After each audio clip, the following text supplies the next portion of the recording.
say that, but in one moment, it's that when pretty much as you did want it before again. Yeah, there's maybe an element of truth in that. We knew tonight, we needed to be solid and resilient in the game, and we wanted to give ourselves a chance to stay in the game by being defensively really resilient in the first half, and give ourselves a chance to attack it more in the second half. So, from a defensive point of view, a lot of the first half was good. We didn't give up many chances. We ended up deeper than what we would have wanted to be, and we weren't able to get enough territory and a foothold in the first 20 minutes. We can defend the goal better in terms of, we didn't have much 6-yard box defending to do in the first half. So that was the disappointment. But from where the game was at that point, the way that we stabilised until half time, and then the way that we not quite turning the screw, but we managed to dial it up a little bit in the second half in terms of being more aggressive without the ball, being braver with the ball, and we got the game to a really healthy position to where in the 93rd minute we're in great areas and we got fresh players on the pitch and we're pushing for an equaliser. So I think between that first goal and the end of the game, there was an awful lot of good work done to keep the game competitive and give ourselves a chance to get something. Next question, Daniel, do you want?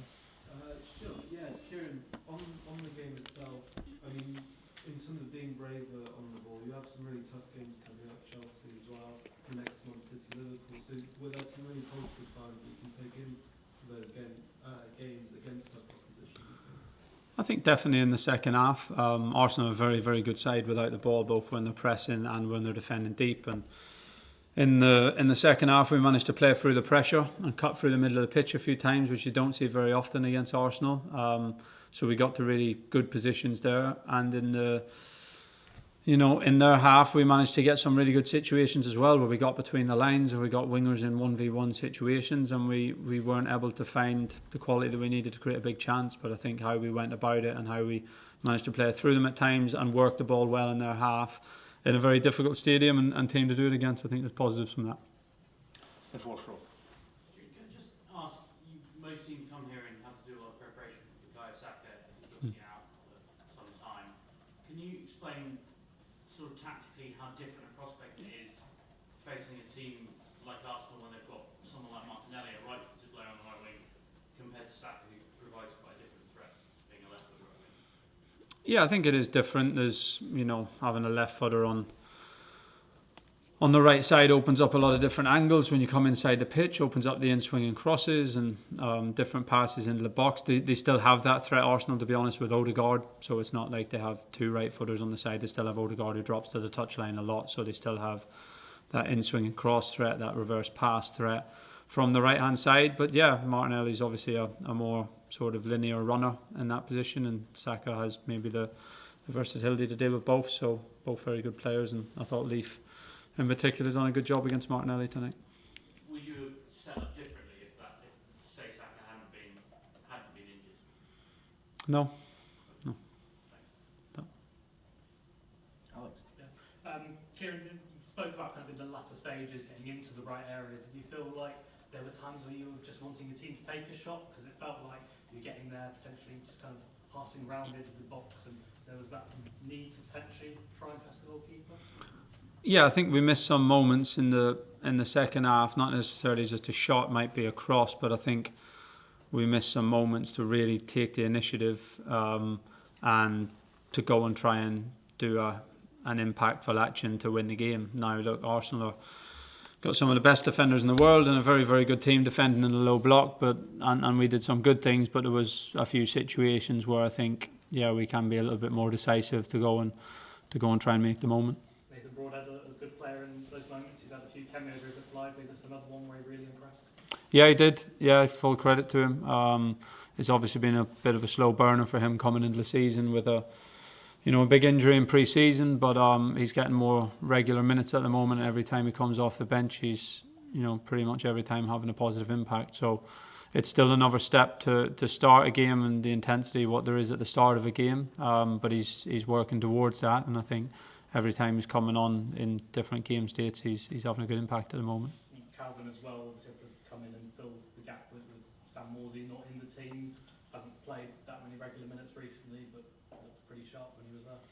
Yeah, I thought he was a positive tonight. I thought all the boys who came in the team were, to be fair. You had Jacob Greaves, Luke Wolfenden, not played in a good amount of time, Calvin Phillips. Ben hasn't played a lot of minutes lately, and I think they all, there's always a good testament to the grouping of players who haven't played, who come in and look fit and are attuned with the squad and with the team. So I thought they all acquitted themselves well, the players who came into the team. Phil, do you want to round up Arsenal and then we can move on to Chelsea? Another tough test, basically.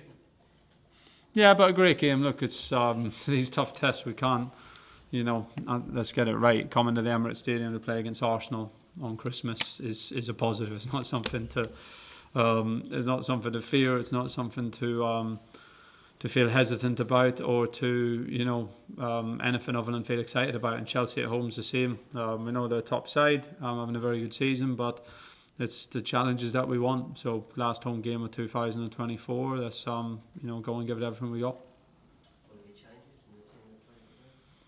I think usually when you got Friday night and Monday night, there's likely to be some changes. So yeah, we'll assess that over the weekend.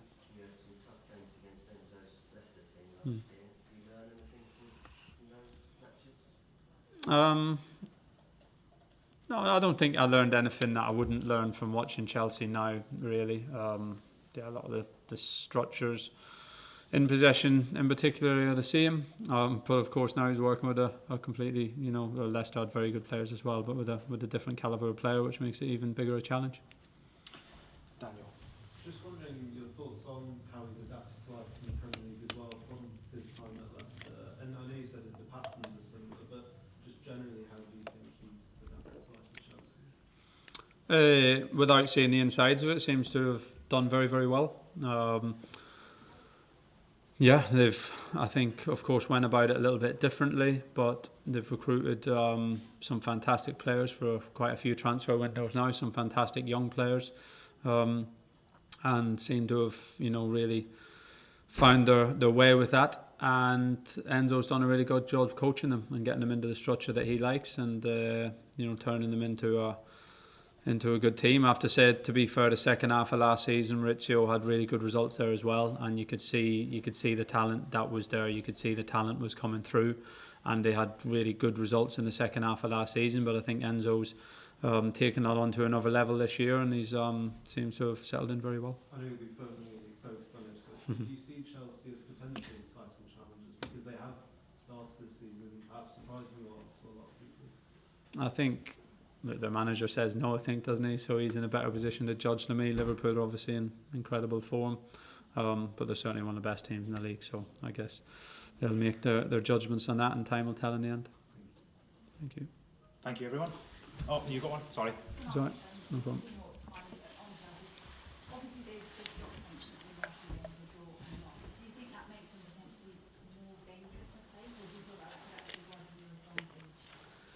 Let's see, it can go either way, to be fair.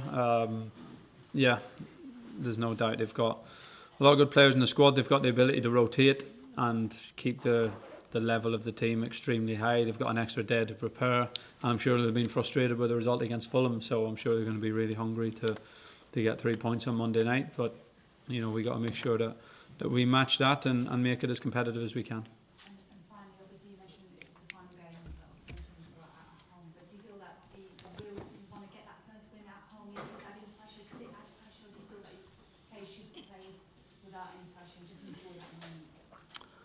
Look, I think it's until we get the first home win, it's going to be the story. Until we got the first win at Tottenham, it was going to be the story.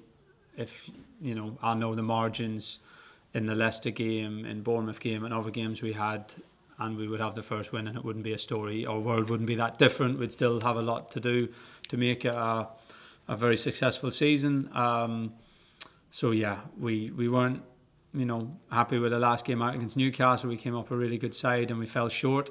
We're coming up against a very, very good side on Monday night, and we've got to find a way to make it competitive. So that's my only focus, and if we can manage to make it competitive against Chelsea, then let's see where we are at the end of the game, if we can find a way to go and get some points as well.